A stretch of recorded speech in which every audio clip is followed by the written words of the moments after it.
واثق من نفسه لا يستطيع أن يعبر عن مشاعره الداخلية، ما يشعر به لا يترجمه قولا ولا سلوكا. الله عز وجل يقول: فلا تقعدوا معهم حتى يخوضوا في حديث غيره إنكم إذن مثلهم. اللي ما عنده ثقة لا يستطيع أن يذكر الناس ولا أن ينكر المنكر، ما يستطيع، يميع الحق، يميع الباطل ويضيع الحق. يجون ناس جالسين عنده في البيت، ضيوف عنده، يؤذن، ما يستطيع أنه يقول لهم قوموا نروح نصلي. ليه؟ لأنه غير واثق، لأن قيمة الناس عنده أعلى من قيمة الله عز وجل. يا الله، يستحي منهم. احنا شو نسميها؟ يستحي، جبان هو. يا جماعة لما نقول يستحي أنا قاعد أجملها في عقلي وأبرر، هو خواف، هو جبان. مشكلة كثير من الناس أن قيمة الأشياء عنده هي التي تحدد الخوف. شفت واحد يكذب أو يسرق أو يفعل أو في العمل مثلا يقصر، والله أستحي، والله عيب، أخاف يزعل، أخاف. كل هذه الأشياء في الأخير هي خوف، هي جبان. لما أنا أقول أنا جبان في هذه اللحظة، صدقني راح أضطر أني أغير نفسي. لكن لما أجي وأقول لا أنا والله أستحي، معناها جملتها. من أهم الأشياء التي تفرق الإنسان الناضج عن الإنسان العادي، الإنسان المتعلم عن الإنسان الجاهل، القدرة على فهم الفروقات بين الأشياء. لأن الإنسان لما لا يفهم الفروقات سيتصرف تصرفات ويسميها بغير اسمها. تلقاه مثلا يتكبر ويقول أنا قوي شخصية، تلقاه يكون مغرور يقول أنا واثق. إذا عرف الفرق بين الثقة والغرور قدر يقيم نفسه. إذا عرف الفرق بين الحياء والخجل قدر يقيم نفسه، عندي خجل ولا عندي حياء. خلونا نشوف الفرق بين الحياء والخجل.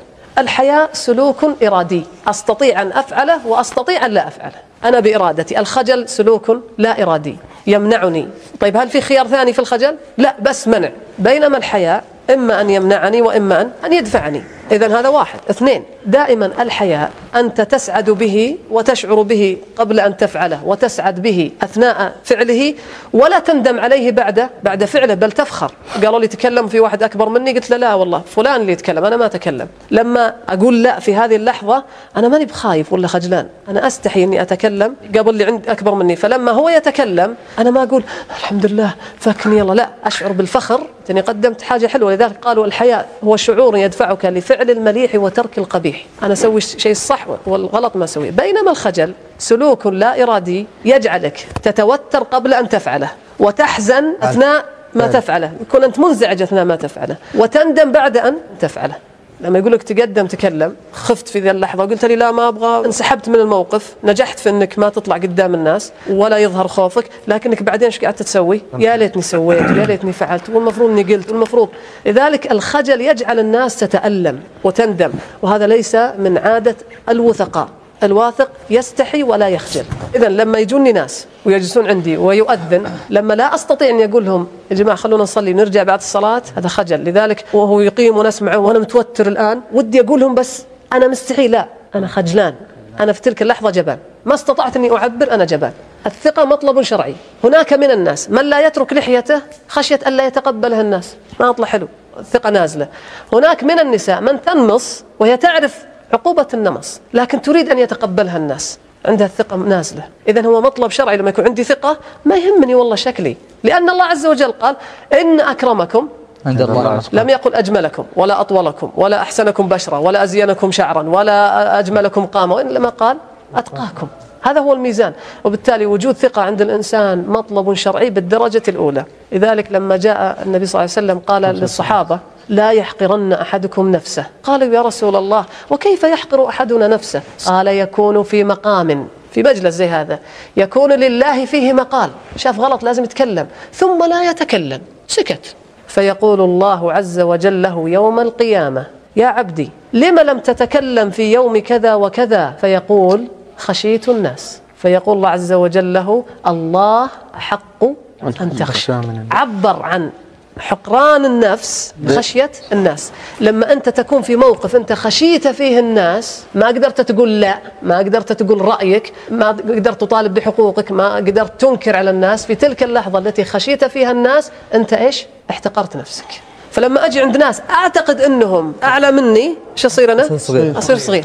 وإذا صرت صغير صرت خواف، صرت جبان، مهزوز الثقة، ما أقدر أسوي شيء ولا أطالب بحقوقي ولا أعبر عن مشاعري، ما أقدر أتصرف كما أريد ولا بعفوية، خايف. لما أجي عند ناس أنا لأنهم هم أصغر مني، شو يصير لي؟ يكون عندي كبر. لذلك النبي صلى الله عليه وسلم قال الكبر بطر الحق وغمط الناس. بطل الحق التعالي على الخط، والحق رده، وغمط الناس احتقار الناس. لما أنت تعملق نفسك وتقزم الآخرين تدخل في الكبر، لما ترفع الناس عن منازلهم وتقزم نفسك تدخل في الحقران. لذلك الثقة وسط بين رذيلتين، أن تعرف لنفسك حقها وأن تنزل الناس منازلهم. طيب ما هي منازل الناس؟ أقول لكم مش مشكلة الناس في الثقة، معاناة الناس في الثقة من الناس. لما يجيك واحد في المقابلة الشخصية عشان يتوظف ويجيك ينتفض ويصب عرق، هو في الحقيقة ينظر إليك يؤلهك يا جماعة. والله يعطيك جزء من صفات الله عز وجل، أن بيدك الرزق، يخشى أن تفوت هذه الفرصة لأنك أنت الآن مصدر الرزق بالنسبة له، وبالتالي طبيعي أنه يرتجف لأنه نفخك فوق حجمك. طب خلنا نشوف موقف نفس هذا الموقف ونغيره شوي.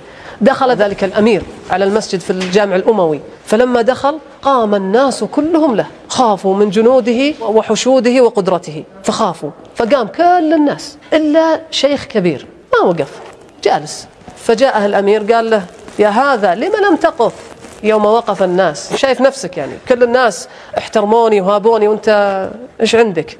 قال: أردت أن أقف فتذكرت قول الله: يوم يقوم الناس لرب العالمين فتركت هذا القيام لذاك القيام. فقال له: اجلس، ما بقيت شعرة من جسدي إلا وقفت. ايش اللي خلاه يثبت؟ نزل هذا في منزلته انه ولا شيء. يا جماعة عندنا مشكلة في حسن الظن بالله عز وجل. الثقة مشكلة في حسن الظن بالله. قرأت 60 كتاب في الثقة، أزعم ما في كتاب موجود إلا وقرأته عن الثقة.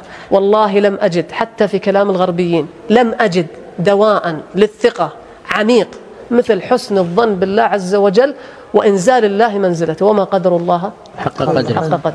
أعطيك مثال من واقعنا الآن. لما الإنسان يبذل جهد ويكون قادر وعنده قدرات ويخاف، تقول له تعال ألقي كلمة، يقول لك والله أخاف.